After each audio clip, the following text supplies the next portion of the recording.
everyone. I am really excited for today's video. Today, I bring you a professional perspective on the dangers of the twin flame universe's mind alignment process, also known as MAP. I am honored to be interviewing Alexandra Strasser today to gain her perspective from someone who works in mental health. She has a master's degree in professional counseling and has 6 years' experience working in an outpatient facility. She has predominantly worked with domestic abuse survivors and people with substance abuse disorders. She has a fantastic blog called The Mindful Cat Lady, where she shares her story of healing and different therapeutic modalities to do so. And she also has a wonderful podcast called Don't Drink the Flavor Aid, where she breaks down the specific tactics Jeff and Shalia use in their brainwashing, as well as explore how they became the cult leaders they are today. I am so pleased she joined me for this interview. So please join us as we take a deep breath and let the fresh air in.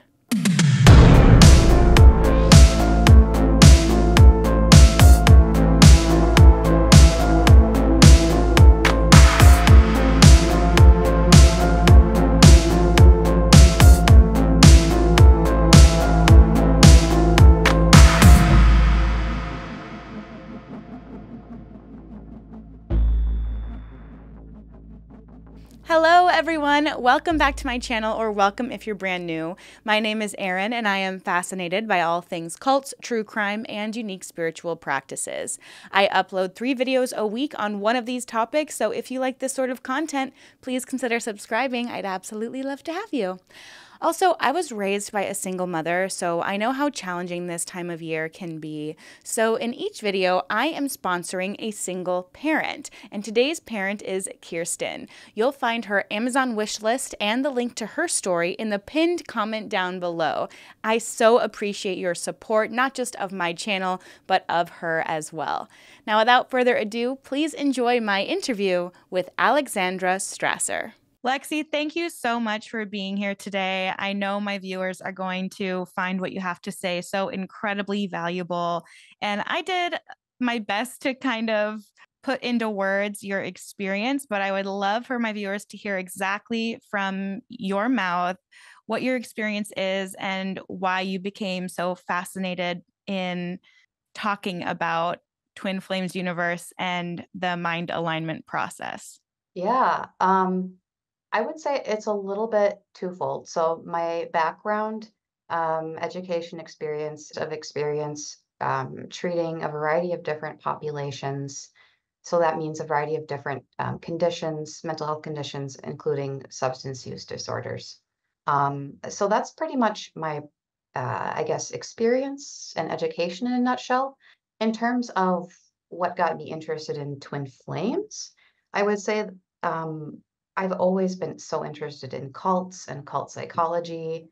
I picked up a book called Seductive Poison, like maybe 10, 15 years ago on Jim Jones and the People's Temple. And so that was kind of a little bit of that seed that started of, oh my gosh, this is just so fascinating.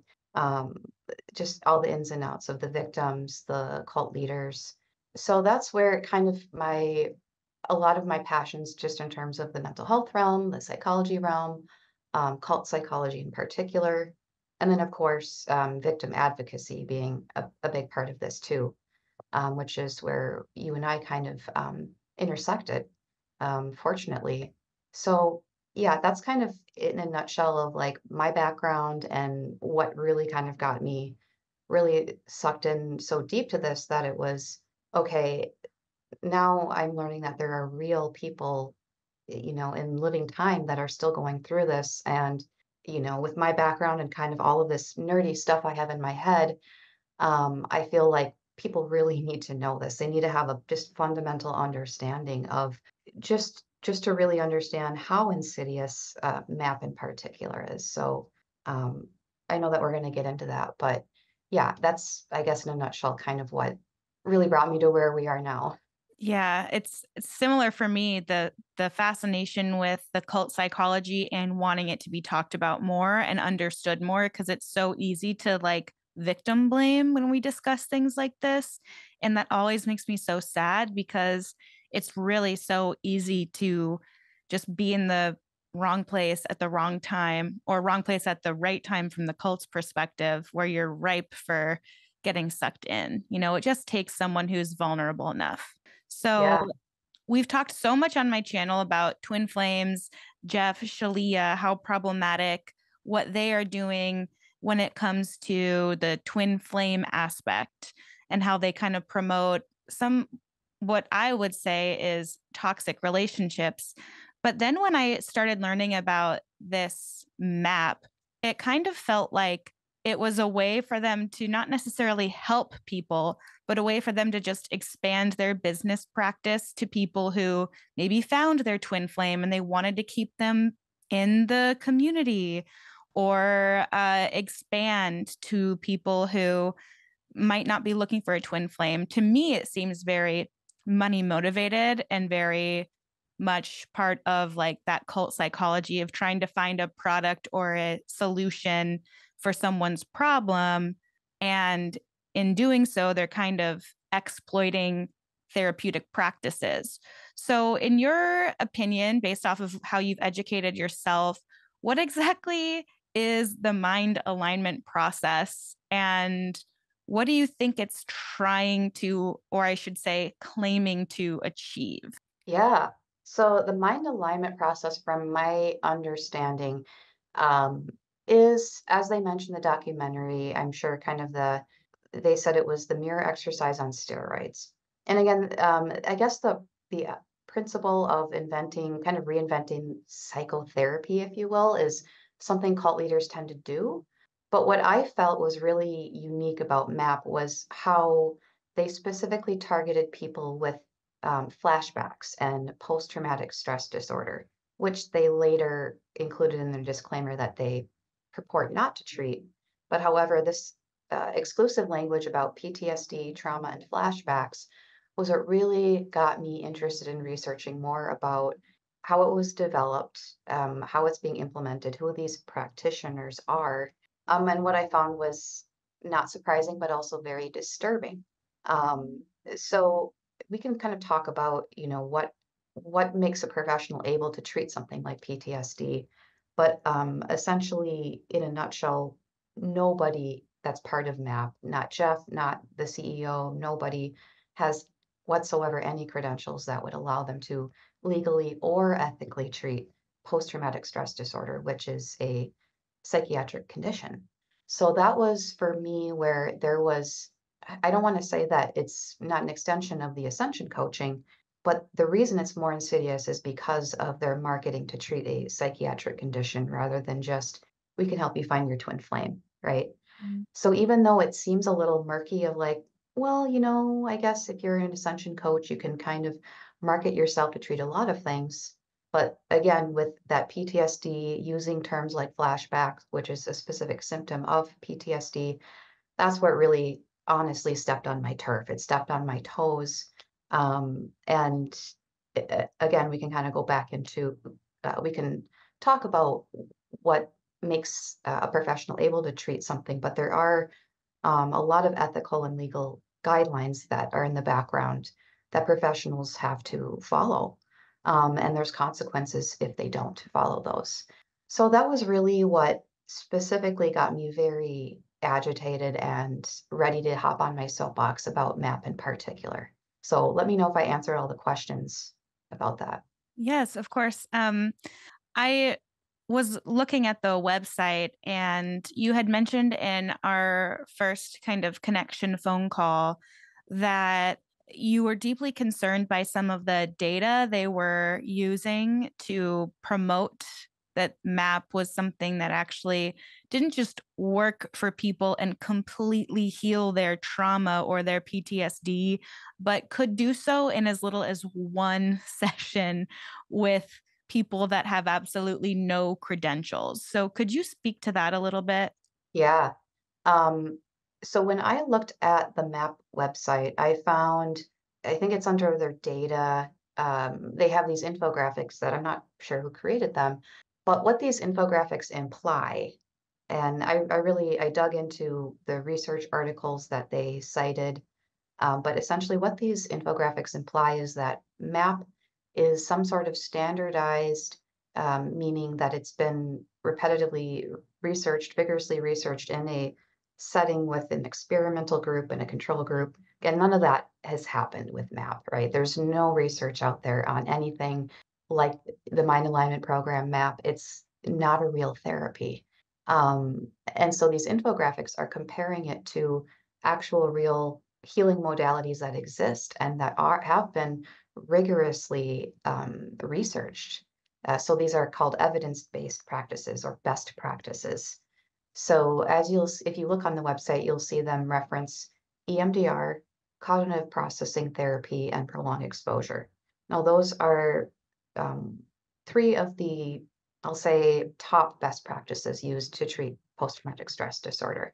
So again, if a layperson were to look at a brochure from MAP or this data on the website, this misleading information, they would see that and say, oh my gosh, it's superior to all of these tried and true treatments that professionals deliver. So again, that is a very insidious thing to imply, um, especially because these are not licensed credentialed professionals. So I hope that answered kind of that question. It really did. And they have several graphs on their website. And I know which one you're specifically referring to because it did make it look like MAP was even better than some of those practices. And what I found super fascinating, but not at all surprising, because this is what cult leaders do, they make it sound like their thing is the best, most magical thing. And when I was reviewing the website and the anecdotes and testimonials, that's what I kept thinking was, if this was so brilliant, wouldn't we know about it on a massive scale? Like, if this was that healing and there had been these studies conducted, wouldn't it be in some kind of psychological medical journal? Or wouldn't someone who wanted to research it more have the impetus to explore this practice more, or this, I guess you would call it a modality, even though it's not an actual real treatment? Right, right. And a lot of Absolutely. Yeah. the graphs were purely anecdotal, but they made it set up like it was evidential. And it would just be Mhm. like quality of life increase versus sessions. And you're like, how do you measure quality of life as it pertains to this particular way of healing? Yeah. Yeah. I sent that one infographic to a friend and they said, what the bleep is healing at the core?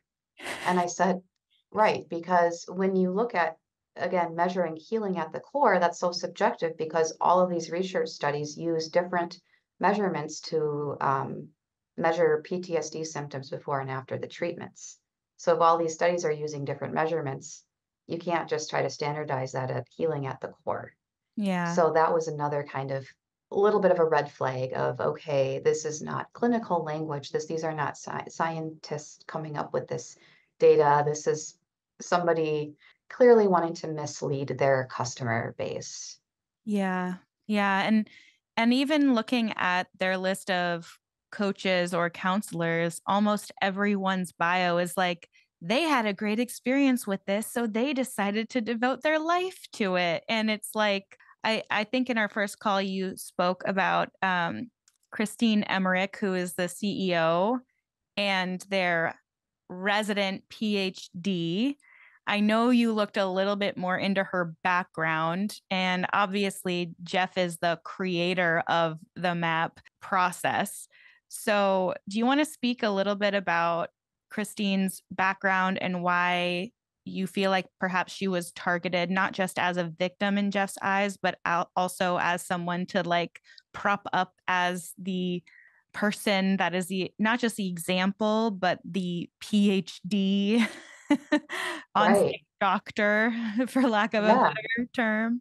So in terms of Christine Emmerich, I don't, I feel that she is both a victim, but is also a perpetrator, right? So she's a CEO of MAP, so she does need to be held liable for her responsibility. But I also do see her as a victim of Jeff's manipulation because she fits a very classic pattern that many cult victims do. And we hear this time and time again from experts, from victims, that when they first encountered twin flames or Jeff or Shalia, they were in a very vulnerable time in their life. And that was incredibly true for Christine Emmerich.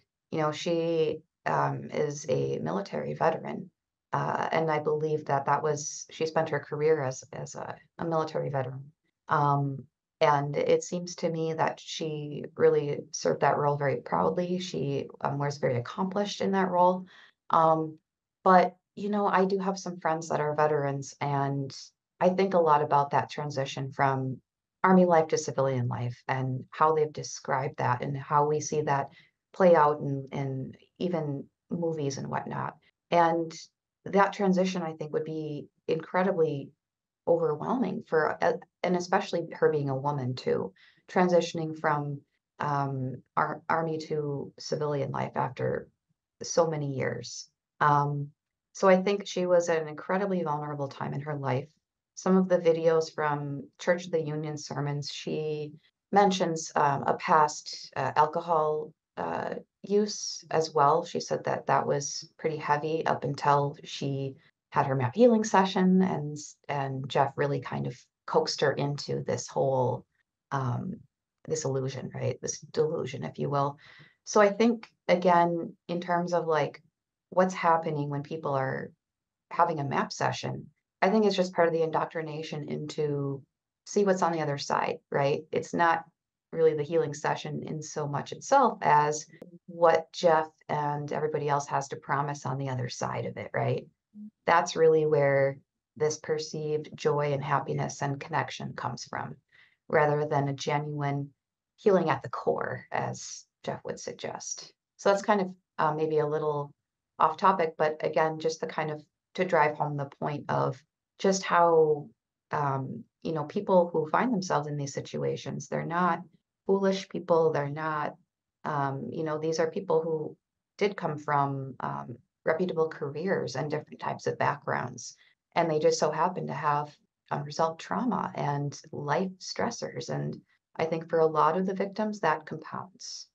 Um, and we can kind of talk about the toxic relationship stuff too, but certainly that plays a dynamic. But yeah, that's kind of my take on Christine Emmerich is on the one hand, she's CEO of this operation. She's culpable. And there's got to be at least a part of her, even in the was it public safety leadership? Feel like it was. That's what I recall. Public safety leadership that Mm. she earned in 2016.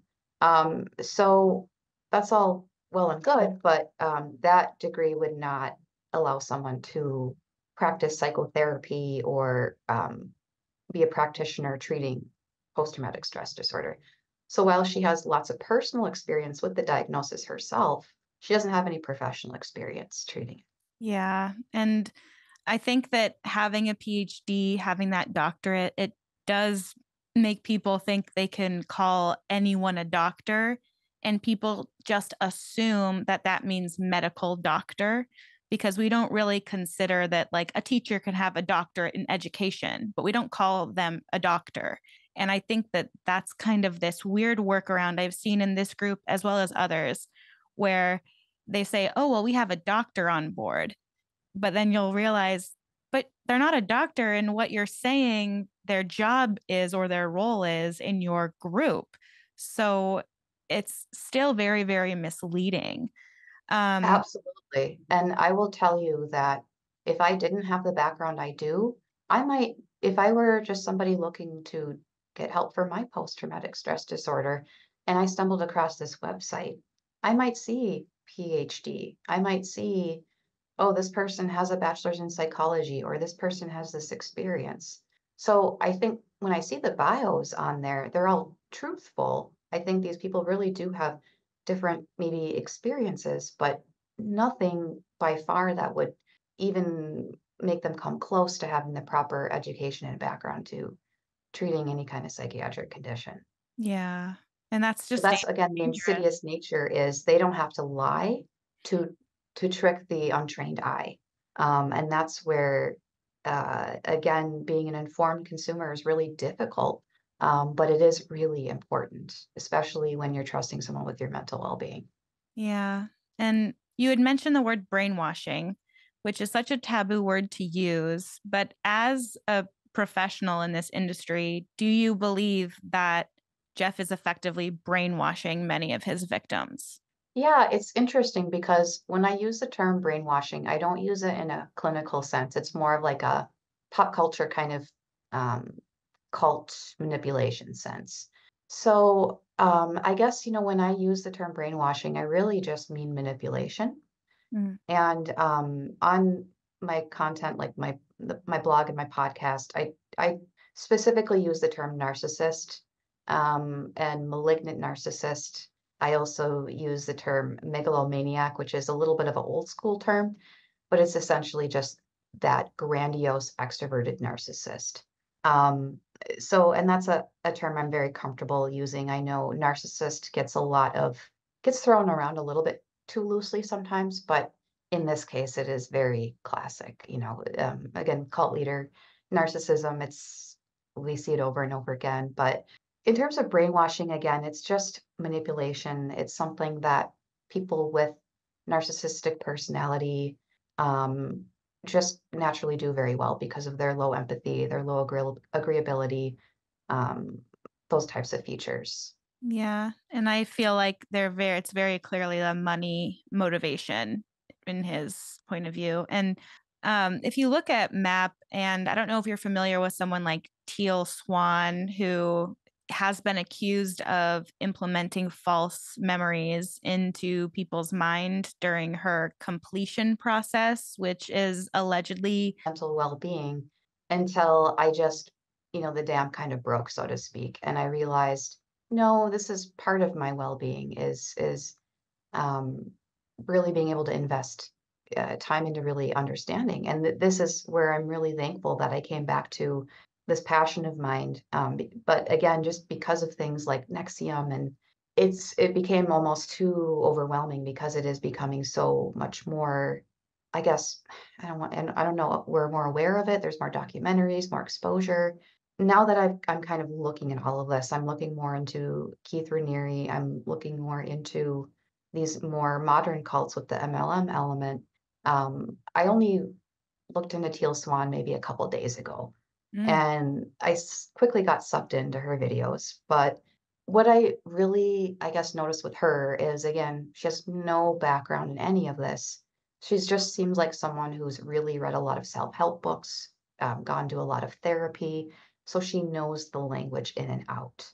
The other thing I noticed with her is similar to what I noticed with Jeff and a little bit with Shalia is I don't know if this is conscious, but they tend to use their own life in their examples. Hmm. And again, I'm guessing this is true for them, but just from what I know about Jeff's background, what I could gather from Teal Swan's background, it seems to me that they really do believe that they're helping, but really what they're doing is just projecting their own kind of mental trauma Mm. out for the world to say, "Oh yeah, that's me too. I relate to that." It's just that she has a lot of the spiritual guru, a little bit of the psychotherapy jargon that makes her audience really latch onto her as an expert. So Mm. I hope that made sense. I guess that's just kind of my just kind of stream of consciousness thoughts, just kind of seeing a couple of her stuff just more recently. Yeah. But again, it's all very copy and paste to what's going on with Jeff, where it's like pumping out a lot of content, but it's really all just I kind of feel like she's probably talking about her ex-lover right now, or why do I feel like she's talking about her childhood stuff right now? Yeah, it's like they're projecting how you should be reacting to something or how you should be dealing with something and making that be the answer to the question or the trauma or the problem. Like, Right? oh, if you're experiencing this, then they project their experience with something similar and claim that that's the solution based off of how they got through it when they might not even be healed themselves. Um, Yeah. Yep. And and I that's the danger of it. Yep. And I think that's what's really concerning about all of these. Um, I guess I would call them tactics at this point with the mind alignment process, Teal Swan's completion process, even Nexium's ESPs or EMs, I guess is what they called them. ESP was the overarching program, I believe, but it was always a way to get the person to look at themselves instead of recognize what's happening to them from other people. Like even with this mirror exercise, we see Jeff and Shalia tout as their like claim to fame when it comes to finding your twin flame. I think that mind alignment process is their like non-romantic idea of the mirror exercise where they're trying to pinpoint a trauma and then work your way back through memories to understand where the trauma is coming from.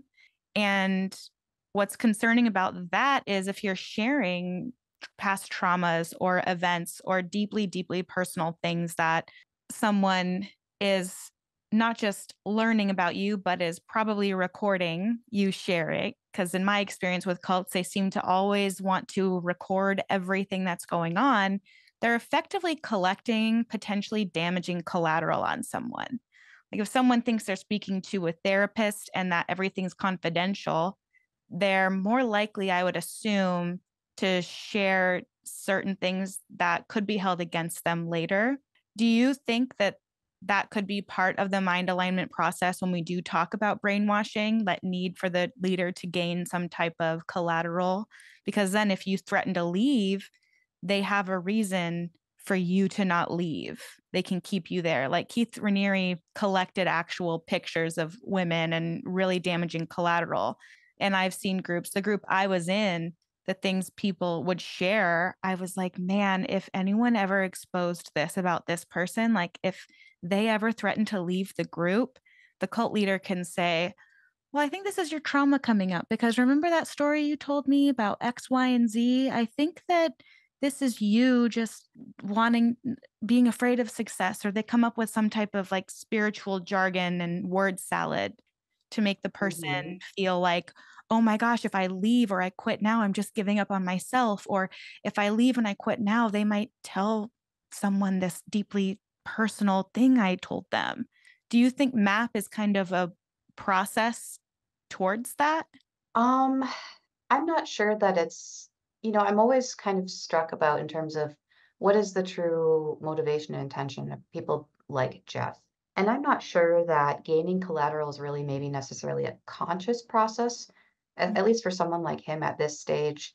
Like he hasn't reached you know, the level of what we've seen with Nexium, and God forbid, we do see that. Unfortunately, hopefully we don't see anything like that. But again, I think in terms of collateral, you have to again not necessarily look at MAP or the coaching program, but look at the person behind it. Mm, And narcissists are not really capable of seeing people for who they are. They see them as who they want to see. They see them as a potential towards their own endeavor. Oftentimes, when you hear experts talk about narcissistic parents, they talk about narcissistic parents seeing their children as an extension of themselves. mm, And I mean, that's pretty much Jeff's psychology in a nutshell. Anytime somebody kind of mirrors back, oh, okay, like they could be part of my overall mission towards to be a millionaire, right? I can rope them in. I think really that's what he's doing. He's just recruiting people that he can kind of adopt into mini-me's. Um, and that's, with narcissists, there's a kind of a series of tests of crossing those boundaries. And especially with emotional information, that can be a really quick way to test whether someone has firm or very permeable boundaries, right? So if you are willing to open up pretty quickly, that's going to be a good sign to a narcissist that you're someone that can be pulled in pretty quick because you've made yourself vulnerable. And of course, vulnerability can be healthy in the right environments, but not with someone like Jeff. So that's where I think I'm not so much believing that MAP or the Ascension coaching or anything is necessarily specifically used towards like let's make people into this. I think it's just as simple as, does it fit with Jeff's vision? Does it fit with him making money being viewed in a certain way, being perceived as this guru. I think it's honestly just as simple as that rather than more of a more elaborate scheme. But again, because I'm not, you know, Jeff, I've never talked to him, I can't diagnose him ethically, legally. I'm just kind of speculating that I think it's more of just that's what it boils down to. Wow. It's so interesting you say that because that's a question I've always wondered is like, do manipulative people, cult leaders, narcissists, are they even aware that they're doing bad things to people? Or is it, like you said, as simple as it's just a means to an end? They don't recognize, a narcissist might not recognize that they're selecting an empathetic person to target and then are going through this, these intricate steps until the person finally hopefully like breaks free of that and then they're just on to the next. They must not be even aware that they're like it's always, Yeah. Well, always I a think, question to me. yeah. And the other thing too is those of us who have a lot of empathy, it's easy to assume that everybody has at least, maybe not as much empathy as we do, but some level. Mm. And some individuals, and especially narcissists, is no surprise, they have very low empathy naturally. They have low agreeability, meaning they can be very antagonistic. It's their way or the highway. Um, and so because some people are just naturally wired that way, it's not that they're destined to be narcissists or bad people. It's that the die is already kind of loaded for them to have very low empathy, very low regard for other people's feelings and needs, because they just don't have that fundamental kind of intuition to of that being front and center. Whereas for some of us, we're more agreeable. That's more in our personality to be altruistic, to connect with other people in a way where we're genuinely noticing what their needs are. Um, so that's something too, I think, where sometimes I'm skeptical that, at least at this stage of the game, Jeff is really conscious that I'm an evil mastermind. I'm really duping all these people. Again, I just think he does see himself as spiritual mastermind, everything that he even back in 2012 was writing on his what was his adventure blog about. Really want to become this spiritual master and this multimillionaire. So again, he's a very transparent person. When you really listen to him, read what he's written, anything he's put out on the internet, he tells us exactly who he is. It's just that we're not always willing to listen when the narcissist presents themselves for who they are. Yeah. Especially if they're propping themselves up as that spiritual, loving guru. They're not necessarily taking ownership of any bad behavior. They're just like, no, I'm the answer to your question. And that's actually a really good segue into our next question is the difference between someone self-proclaiming themselves as a life coach or a spiritual guru versus an actual someone like you who has a master's in counseling and has studied for years. So, can you tell me a little bit about the differences between someone you find online that claims to be a life or spiritual guru or coach versus what is required of an actual therapist, psychotherapist, or counselor? Sure. So, as far as I'm aware, in the United States, there are really no laws or regulations around marketing oneself as a life coach or a career coach or a any fill in the blank, right? A spiritual coach.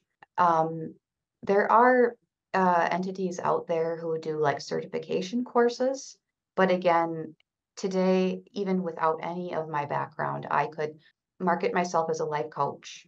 I could charge anything for services because there's no real standard. Um, the only real it would just be kind of seeing what other people in the market are charging at that point, right? So there's just a lot of wild, wild west happening around life coaching right now. And I want to be really careful not to disparage life coaching as a career, as something that exists that is very helpful to people. And again, that's where I know a handful of people who are either life coaches with some sort of certification. Or I know psychotherapists who, in addition to practicing psychotherapy, they also gain that extra certification in life coaching. Mm. Um, so again, we could get really convoluted, but um, if we really break it down, life coaching, you really don't need anything. You should have something, but there's no law saying that you should. In terms of psychotherapy, there is a lot of regulation around providing psychotherapy. So one would have to have either a master's or a doctorate. So that maybe 6, 8 years of school, depending. Um, so that's like a 4 year bachelor's, and then you're tacking on maybe 2 or 3 extra years, depending on if you're going for a master's or a PhD, or there's also a PsyD. Again, those aren't really important. All that's important to know is just if you're working with someone who is providing psychotherapy, they probably have quite a bit of schooling under their belt. In addition to that, every state in the United States, I'm not sure about other countries, but I'm thinking there's probably similar regulations.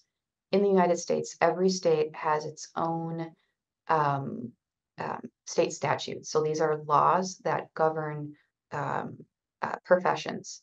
So, for example, for practicing um, psychotherapy, I would have to abide by the state statutes under being a professional counselor, right? So I'd have to meet all of those standards. I also have to receive a license from my state board. For any reason I were to violate any of those statutes, my license could be jeopardized, right? So again, malpractice or any of those things that any kind of medical professional would be held liable for. Um, and as they should, if they were to, say breach confidentiality unnecessarily without risk involved or something like that, their license could be on the line. So why that's important is when you're looking at something like MAP, again, we're looking at something that's treated by somebody with all of that experience and education. And then we're looking at MAP, who essentially is these are just ascension coaches that have kind of hopped on board this new endeavor. So that's where we're meeting a very highly scientific, evidence-based profession, meeting with the kind of wild, wild west of the life coaching spiritual movement. And then, of course, MAP kind of being a very insidious, dark, um, I guess, meeting of those two realms, if you will. Well, because it's specifically targeting people who are either suffering from PTSD or addiction or some other kind of mental health challenge that they're not going to be getting the correct treatment for. And it's my understanding that it's illegal to practice and claim that you're able to heal someone of anything. I think what you called it was the DSM. Yes. Didn't Yep. you say it's illegal to claim that you're able to heal, basically practice as a psychotherapist without the necessary licensing? So, can you talk a little bit about what the DSM is and why it's really important? Yeah, absolutely. So again, psychotherapy is technically a medical profession, right? So when we when a psychotherapist meets with an individual, they would provide them with a diagnosis. And in doing so, they're going to result to something called the Diagnostic and Statistical Manual. This is something that is produced by the American Psychiatric Association, which is confusing because psychotherapists aren't psychiatrists, but we kind of use the term the psychiatrist Bible, if you will, to describe the DSM. So essentially, again, in diagnosing and treating mental health conditions, this what we're using to um, essentially provide somebody with this label or labels that correctly identify the symptoms they're experiencing, right? So again, why that's important is when we're talking to, any kind of medical professional like a doctor, they're going to come up with a diagnosis and then treat that based on their expertise in being able to treat that condition. Now, somebody like a MAP practitioner, they don't, the DSM wouldn't apply to them. They're not as far as I'm aware, screening for PTSD, which is absolutely something that a life coach would do if they were meeting with somebody who said, I think I might have trauma, I might have PTSD. Ethically, they would need to screen that person and say, you know what, I can't treat these symptoms because I'm not a medical professional. We could maybe help you come up with like coping skills to help you when you're feeling stressed out, or kind of more in the realm of like maybe what a life coach could ethically do, which is provide skills, provide support. But again, there really has to be a very rigid boundary, and it's just not as well established as it should be yet. Of again, something that is receiving a medical diagnosis, something that, you know, has to, how do I want to put it? Kind of, there has to be a lot of, there's a lot of boxes checked in terms of how to ethically and legally provide someone with treatment, including things like informed consent and confidentiality. Those are always things that are the very first thing that a psychotherapist will review with a new patient, so that they really understand that, hey, this space, nothing here can leave this room unless there's danger involved. And again, that's something I really doubt is happening at all with MAP. I doubt there's any kind of informed consent, confidentiality, PTSD screening, all of that that would be really standard in a psychotherapy session, is I really doubt is happening in MAP. Yeah, it makes me wanna, like, book a session just to see what it's like, just so I can share, almost like undercover. Yeah, yeah, Um, I've had the same thought too, and, I get the feeling I'd probably be pretty underwhelmed, mhm, um, but it definitely has kind of made me curious too of like, "Huh, what is this process like?" Um, but again, just from seeing so much regurgitated language from not just cult leaders, but even lots of people online, this kind of word salad language, it just seems to infect people, right? Because there's just these certain terms, or like abundance mindset and things like that, that just they latch on in our kind of collective consciousness as feel good, kind of bypassing, which we can talk a little bit about that later too, but spiritual bypassing in particular, yeah.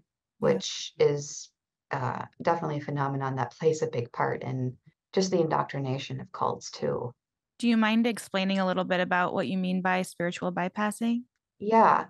So spiritual bypassing, I don't know where I initially first heard the term. I saw it pop up on just in the psychotherapy world.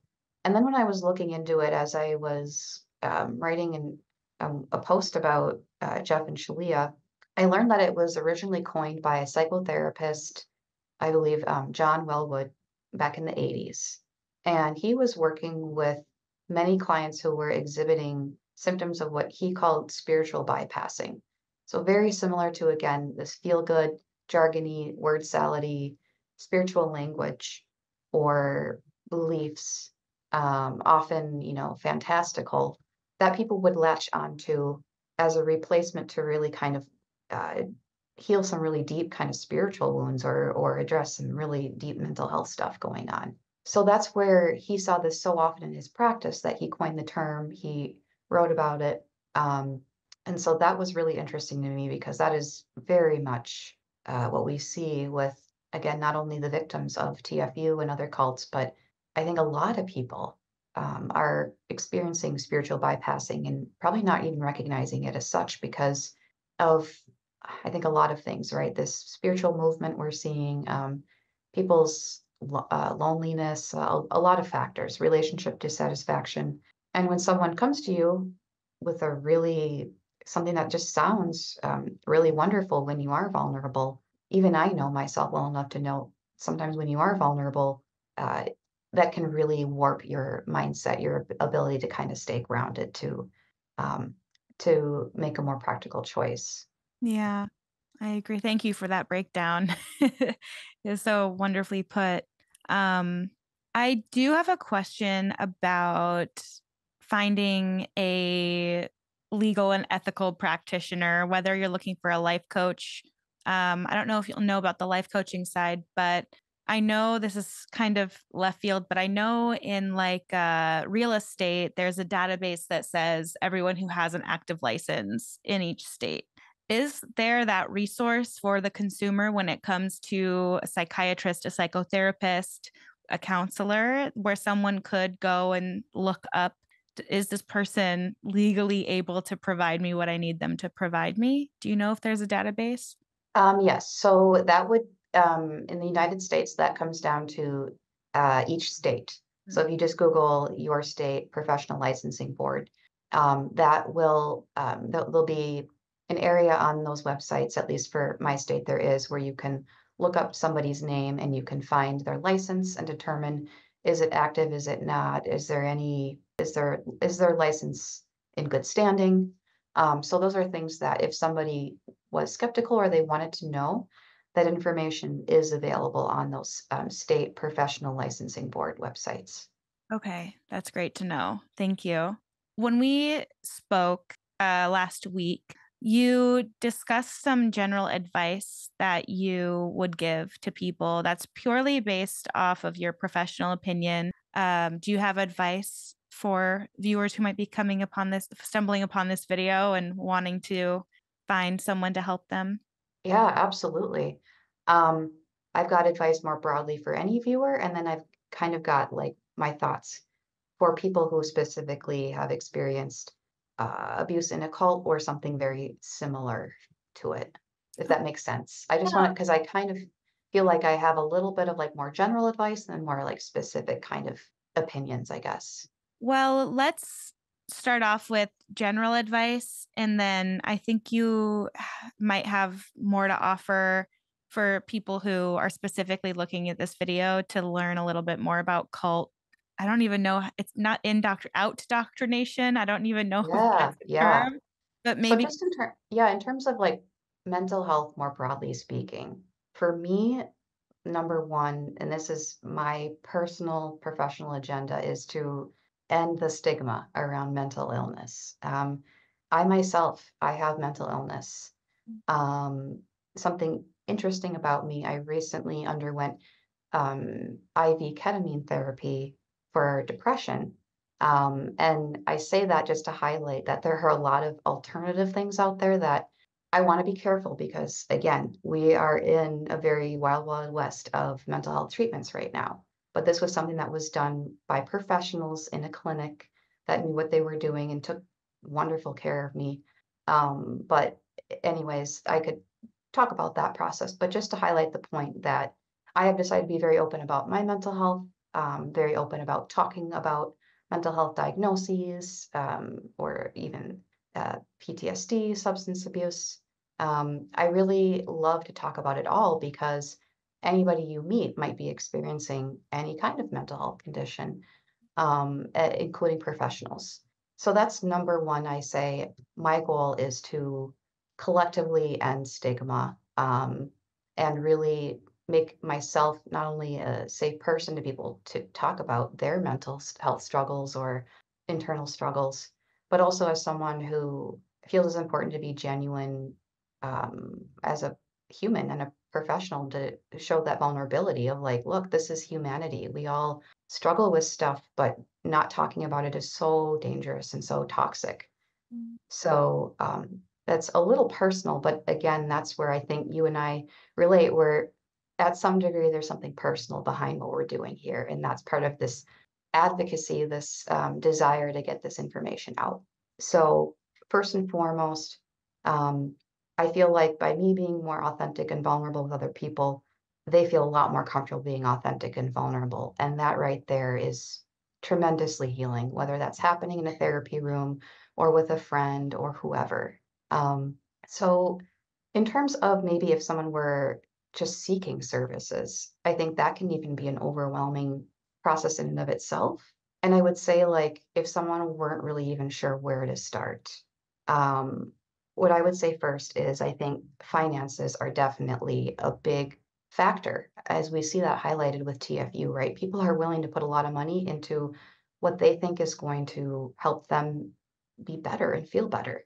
So I would say if that is the primary issue where someone is saying, I don't know if that might be a barrier for me. First and foremost, you want to check with your insurance coverage. That's always my number one. Anybody says, where do I start for looking for a therapist? Check with your insurance first because they will tell you which providers are covered under your plan. If insurance is kind of an issue for you or you're out of pocket, you're going to want to look for clinics in your area or clinics in your state that might provide telehealth services that maybe would offer you something called a sliding fee agreement. So that would be something where you indicate to them, okay, this is like my income, this is what I would be able to pay. And then you kind of establish that based on your income. While that's not a standard practice across all therapists and clinics, there are clinics out there that do provide more low cost services. And the clinic that I worked at absolutely did. And that was something just important to me as someone going into the field was knowing that anybody who walked into our clinic, we were able to provide them a service without worrying that, without them having to worry, am I going to be able to afford this? Right. So, again, I think finances are a big concern for people who are overwhelmed by that process. And I just want to glean some hope that it's not as dire as it seems. Not every therapist out there is charging 250 bucks out of pocket. Many people have pretty good luck with the online platforms as well, like BetterHelp out there. Um, I have mixed opinions on online platforms, mostly for the base that I think people need to know what's going to work for them, right? So if somebody's more comfortable with an in-person versus seeing somebody on a screen, that's something they also um, just need to be aware of for themselves of based on what I think is going to help me create an environment where I can be open. Is that going to happen on like a more of a Zoom session, or would I rather be on the couch, so to speak, right? So again, there are a lot of little factors that go into kind of what can feel really overwhelming. But what I would say is just start first with asking yourself, okay, check with my insurance, research the clinics in my area, ask myself if I'm okay with telehealth because that might expand my options.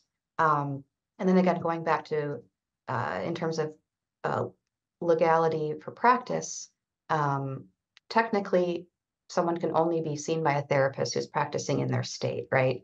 So even if I'm working with like a therapist over Zoom or like a secure platform, they still have to be licensed in the state that I reside in.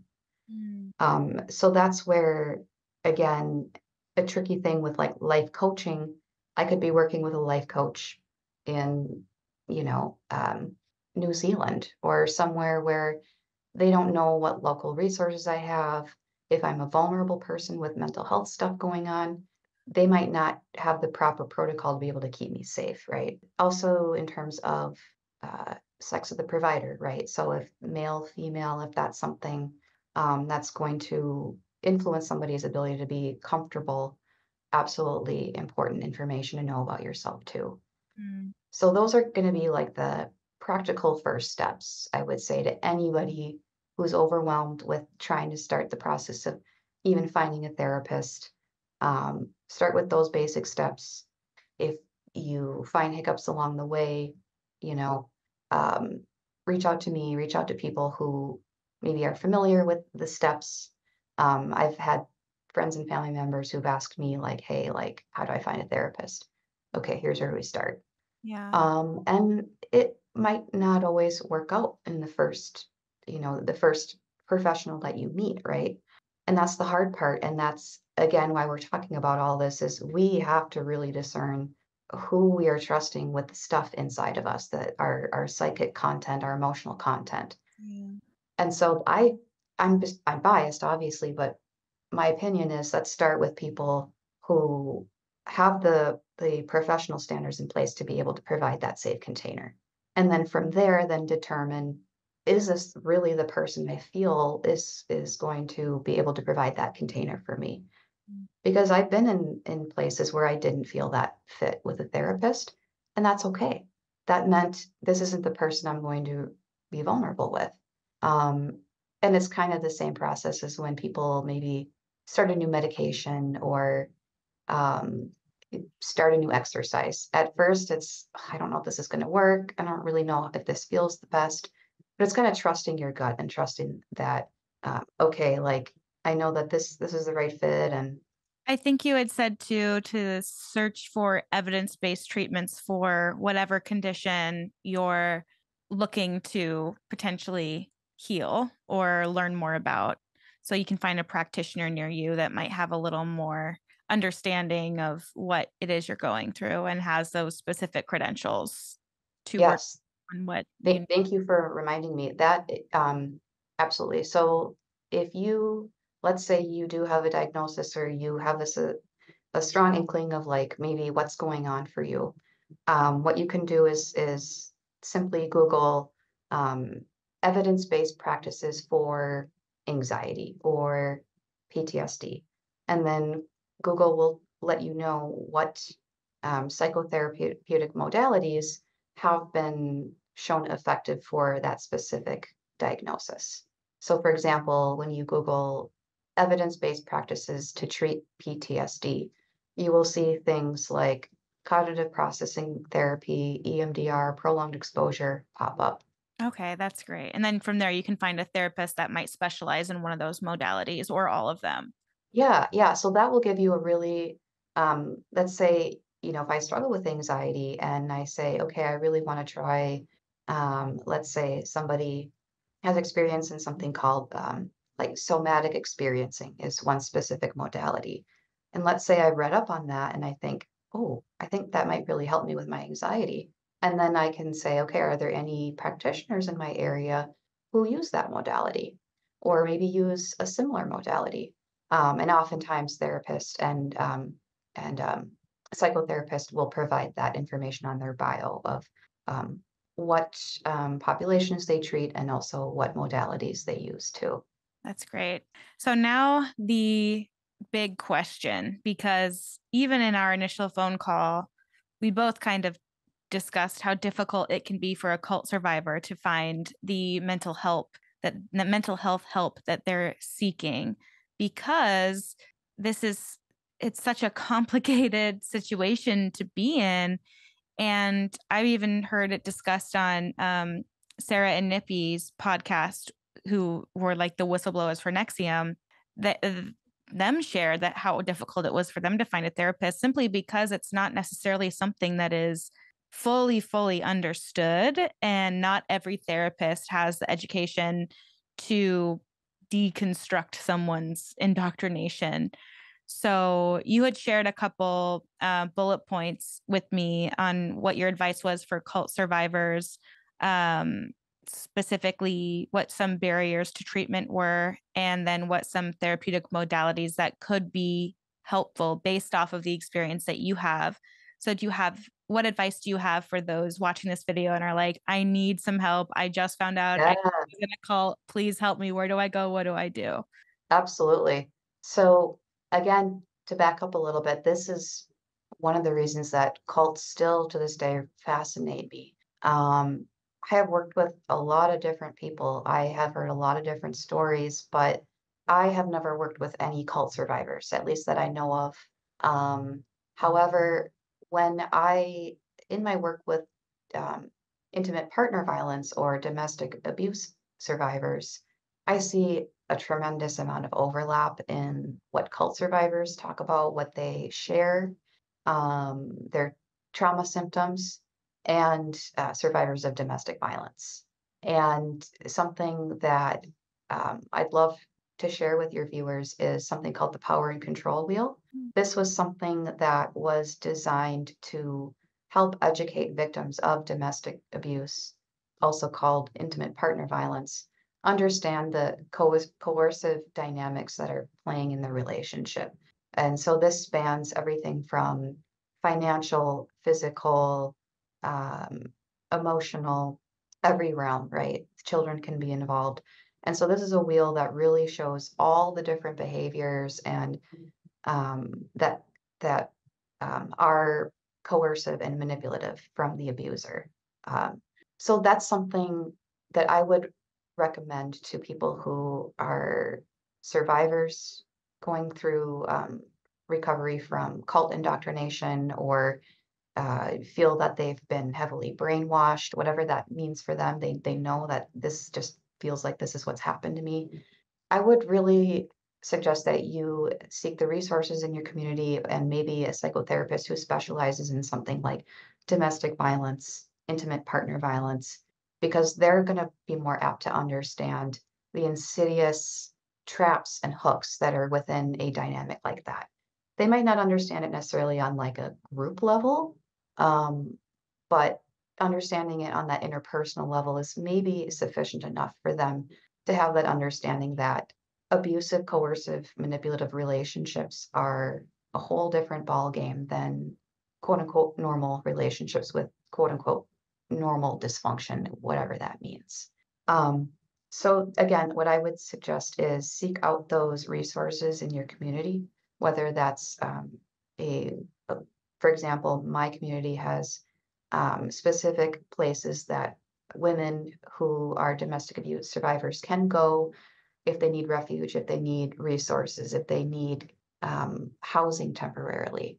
And in addition, of course, uh, practitioners and professionals out there, whether they're advocates, whether they're trained psychotherapists that work with victims of domestic violence, would be probably pretty ideal people to start with if you're really kind of scraping and not sure where to start. Wow. Thank you so much for that. It's kind of scary to think that there are so many similarities between someone in a domestic violence situation and a cult dynamic, how similar those tactics and the coercion is. And so that's a really important distinction that you made. So thank you so much for that advice. Yeah. Is there anything else that you feel like we haven't quite covered yet, or something I didn't ask you that you want to share before we sign off? Um, I just want to again reiterate that I'm by no means an expert in cult recovery. There are absolutely experts out there. And my experience only comes from kind of what I see, what I've learned. But if somebody were looking for like those specific, straight from the horse's mouth resources, I would say Stephen Hassan. He's the creator of the Bite model. His website would be a good start in terms of just, I think he talks about his specific model that he uses in terms of um, cult recovery. Mhm. And again, I would probably have to like go through his course or whatnot to really understand it. But from what I kind of saw, snips and pieces of it, again, a lot of it is really creating that what we call in the psychotherapy world unconditional positive regard, meaning you're holding a container for someone to say, you know, whatever they might say. They might say, I'm not interested in leaving the cult, and you meet them where they're at. You're not pressing them, you're not pressuring them. Again, that coercive control, they're so sensitized to that's not going to be okay from anybody other than the person that's controlling them, right? So it's really something similar to what we do with something called motivational interviewing, which is also something that can be very helpful for people who are ambivalent about leaving an abusive relationship, similar to people who are ambivalent about stopping using a drug or alcohol or an addictive behavior. Motivational interviewing uses uh, question techniques that, again, allow the person to remain authentic, allow them to retain their wants, their needs, whether that meets the therapist's agenda or not, and just creating that container for them to explore that while also latching on to maybe some positives or I was kind of thinking about this, and I'm not so sure I feel comfortable with this aspect of the relationship. And then maybe curiously leaning into that. Mm. So again, I think that's something I really want to stress is at the end of the day, ending stigma, um, allowing people to talk about the abuse they've sustained without shame, guilt, or embarrassment really comes down to we have to create that safe space for them, Yeah. even if they are resistant to changing things that we know are really hurting them. Um, and simply put, that sucks. It is really awful, but It is something that, um, again, things like motivational interviewing, unconditional positive regard, things that skilled professionals are hopefully able to provide for that person in that environment, right? Yeah. So, yeah, that's just something I kind of wanted to stress too is someone just being able to share their story in a non-judgmental environment. That's ultimately what drew a lot of people to TFU in the first place.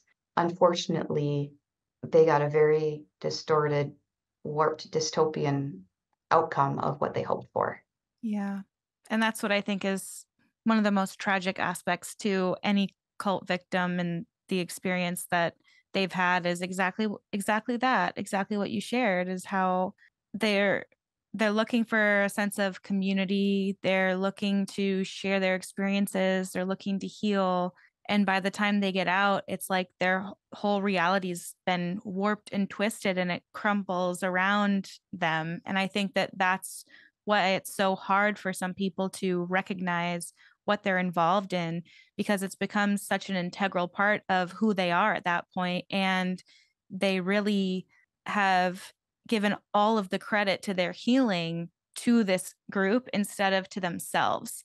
And I think that's what's been so powerful with therapy that I've been in is I've been able to take that ownership of like, oh, I've done it for myself.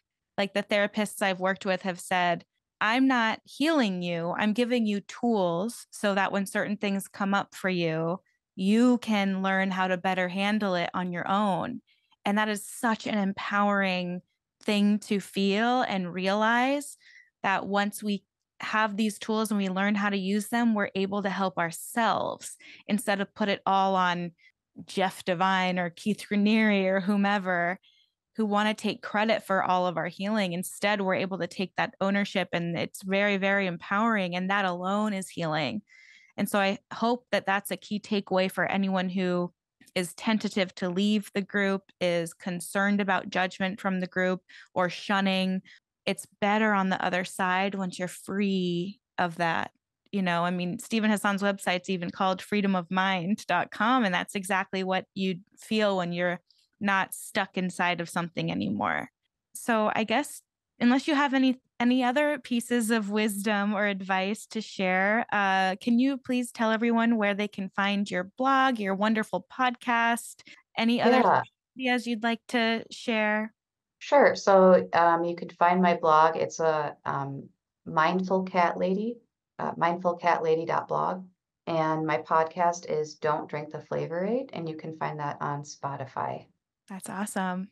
Yeah, Well, thank you so much for giving me your time today. It's been such a pleasure speaking with you and hearing from you. And I'm really, truly grateful that you've given so many wonderful resources and a professional lens on what's going on inside of MAP and cults in general. So thank you so much for joining me today. I really appreciate your time.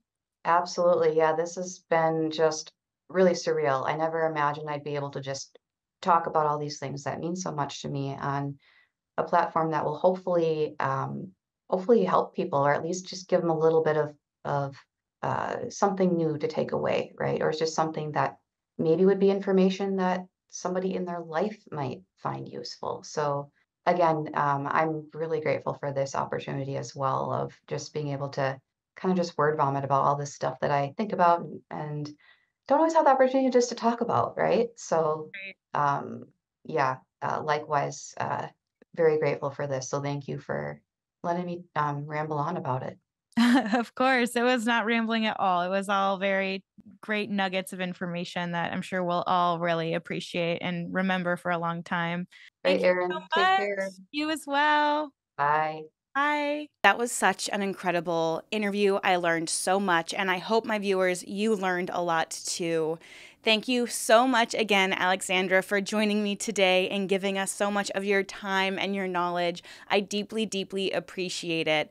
All of the resources that we discussed will be found in the pinned comment down below, as well as a link to Alexandra's blog, The Mindful Cat Lady, and her wonderful podcast, Don't Drink the Flavor Aid. I've actually been binging it, and I can tell you it is absolutely fascinating and very well done. Thank you all so much for your support. Don't forget to like, subscribe, and share this interview with anyone who might need a little extra support coming out of a cult. Thank you all so much again. I appreciate you liking, sharing, and subscribing. I hope you have a wonderful rest of your week, and I'll see you in my next video really soon. Thanks so much, y'all. Bye.